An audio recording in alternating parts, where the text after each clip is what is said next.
Was it under attack? It was not. The Senate was not under attack. As far as the government is concerned, Senate was never under attack. Correct po natin to, ha? There was no failure on the part of the NBI agents. Hinarang sila. Was the Senate correct in interfering with the service of the warrant of arrest? But was it right for the NBI to actually adhere to that demand of the Senate? Hindi kailangang tumakas palabas ng bansa si Senator Bato de la Rosa. Kapag siya ay nagtangka, ayon na rin sa DOJ, siya ay huhulihin.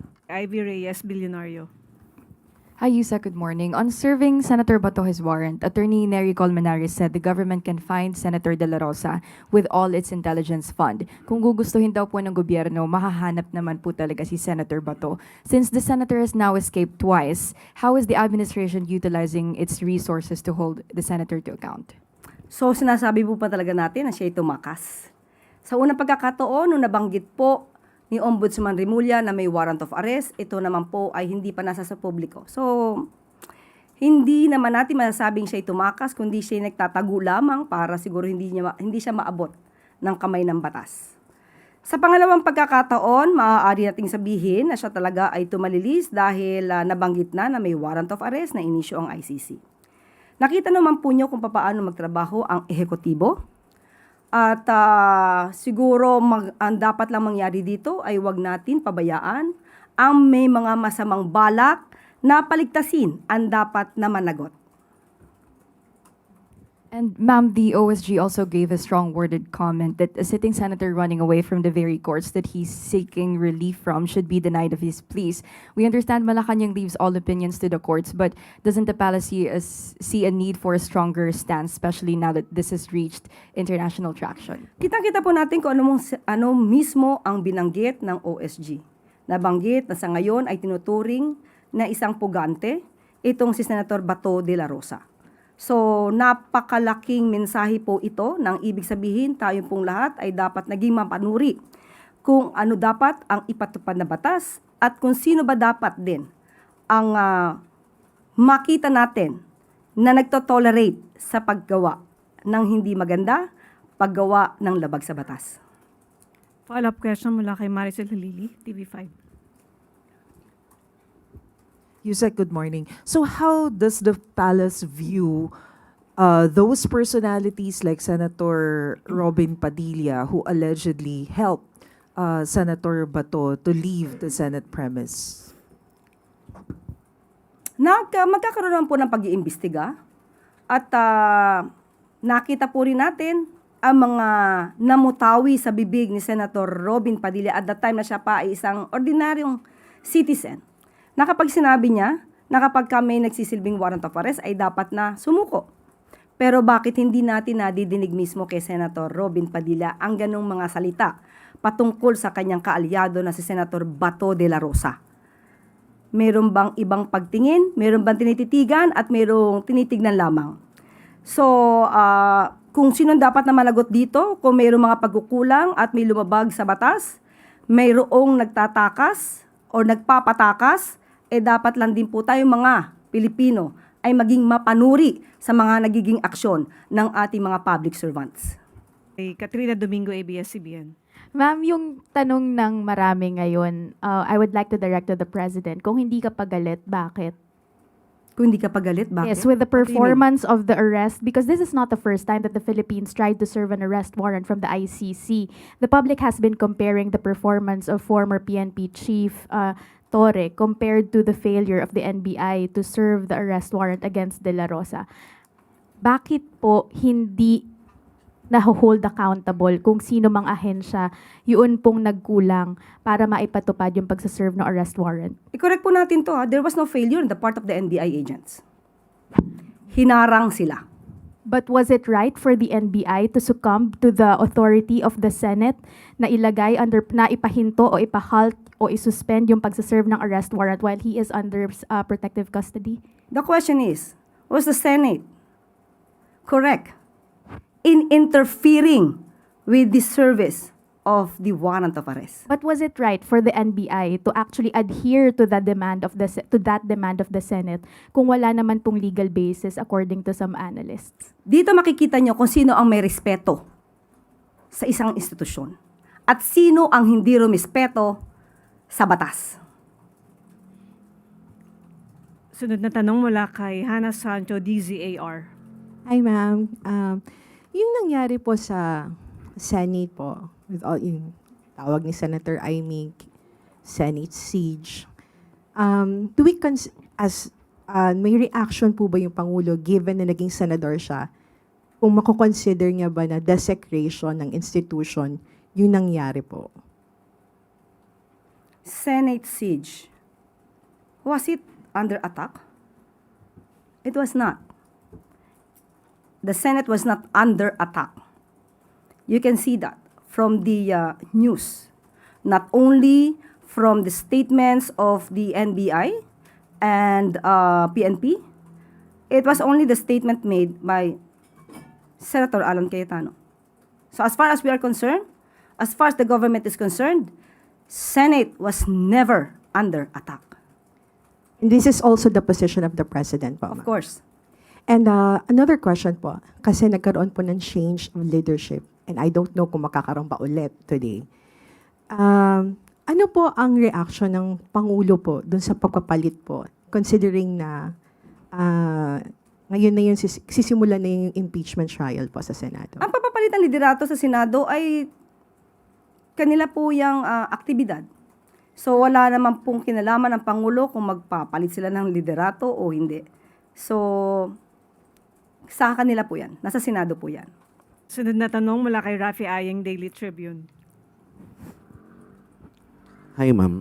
May we just know why the president appointed former Iloilo City Mayor Jed Mabilog, despite his name being included in the drugs watch list during the term of President Duterte? Siguro kung nasa drugs watch list siya, wala po tayong personal na kaalaman dyan. At siguro kung nasa drugs watch list siya, dapat na-demanda na po siya sa ngayon. May demanda na po ba? Parang binigyan po, di ba, ng clemency? No. About the drugs list. Wala pa naman. So walang kaso. And on another topic po, as the impeachment proceedings officially starts, hopefully today, ano ang pakiusap ng palasyo sa mga senator na tatayong judges? Kasi alam naman po natin na maraming kaalyado si Vice President Sara Duterte sa Senado. Alam naman po natin ang impeachment trial ay trabaho po ito at mandato po ito sa Senado. Hindi po kailangan na makialam ang Pangulo sa sinabing mandato ng Senado dahil meron po tayong separation of powers. Ang dapat lang po sigurong laging natin tandaan-daan, hindi lang mga Senado, hindi lang sa Senado at Senador, kundi tayo mismong mga Pilipino. Ang dapat na managot, ayon nga sa Pangulo, ay dapat na managot. So, wag na lamang siguro maging daan ang sinuman sa pagtakas ng mga dapat na managot. Thank you. Follow-up question, Ivan Mayrihan, GMA. Ma'am, tungkol ito sa sa status ni Senator Bato de la Rosa na sabi ng Office of the Solicitor General ay isang pugante at dapat nating kilalanin ng warrant from the ICC. Last week, ang sabi po ng Pangulo sa kanyang statement, wala siyang utos na arestuhin si Senator Bato. Ganun pa rin po ba ang utos niya despite the position of the OSG that Senator Bato is a fugitive? Kung ano po ang dapat na gawin, nagsalita na po ang DOJ na sa ngayon dahil meron po tayong hinihintay na desisyon mula sa Supreme Court at iginagalang po ng Pangulo at ng administrasyon ang nakabingbing kaso sa Supreme Court. Ngunit hindi kailangang tumakas palabas ng bansa si Senator Bato de la Rosa. Kapag siya ay nagtangka, ayon na rin sa DOJ, siya ay huhulihin. So kung yun po ang posisyon ng Pangulo last week, pwede po ito magbago depende sa magiging development sa pending na petisyon sa Supreme Court. Opo. Pangalawang tanong ko lang po, as President and as a former member of the Senate, may nabanggit po ba ang Pangulo sa inyo on what he thinks, how he feels about what's happening in the Senate presently? Sa ngayon po, ang alam po natin sa Pangulo ay kailangan lang ipatupad kung ano ang nasa batas.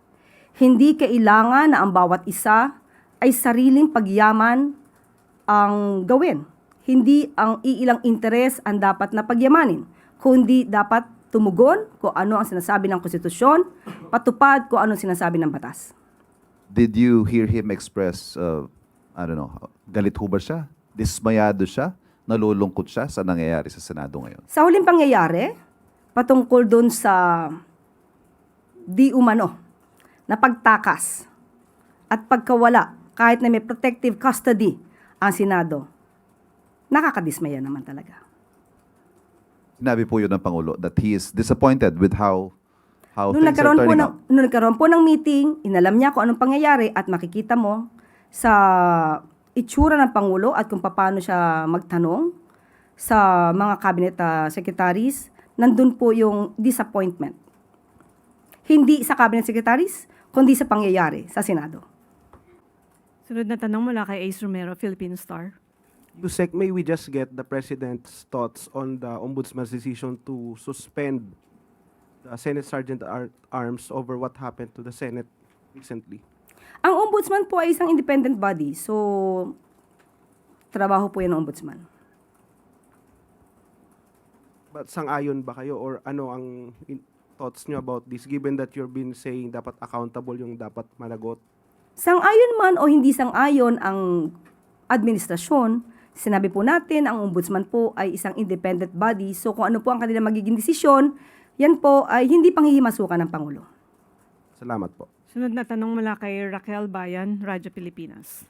Yusek, para hindi na lang po maulit yung komosyon nung nangyari sa Senado and para hindi na rin po maulit yung long hours ng pag-aantay ng dating hinuhuli po si dating Pangulong Rodrigo Duterte at para hindi na rin po masyadong magamit yung resources ng gobyerno with the Malacanang call kay Senator Bato de la Rosa na isuko na lang po yung sarili niya.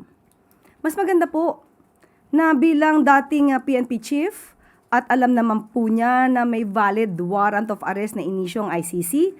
At katulad ng sinasabi dati ni Senator Robin Padilla, kung walang kasalanan, lumabas. And Yusek, yung sa nalalapit po na impeachment, naniniwala po ba yung Malacanang na magiging credible po yung Senate na tumayo bilang impeachment court? Kasi po may mga senators po tayo na may mga kaso sa Ombudsman and ICC and other. Hindi natin mabibigyan ng anumang paghuhusga sa ngayon. Ang mga magiging senator judges, nasa kanila po yan. Tandaan lamang po nila na sila ay halal ng bayan. Nung sila ay nangangampanya, nangako sila na sila ay magsisilbi para sa taong bayan, hindi para sa iisang tao lamang. At yun nga lamang po, wag sila magsilbi, katulad na sinabi natin, na maging daan para sa pagtakas ng dapat na managot. Follow-up question mula kay Ivy Reyes, Bilyonaryo. Isaac, follow-up lang po din sa statement niyo that the Senate was never under attack. So, can we get a categorical answer if the palace shares the sentiment of the NBI that it was staged? I cannot say anything about that.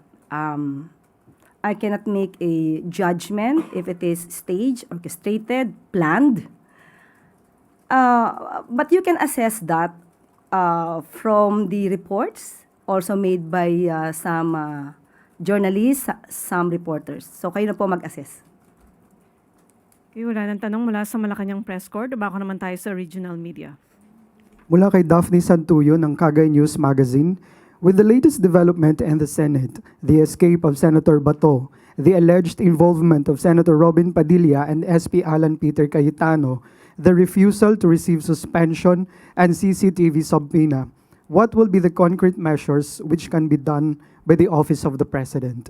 Unang-una po, ang ombudsman po ang nagpadala ng subpoena at according to Ombudsman Rimulya ay tinanggihan ito ng Senado.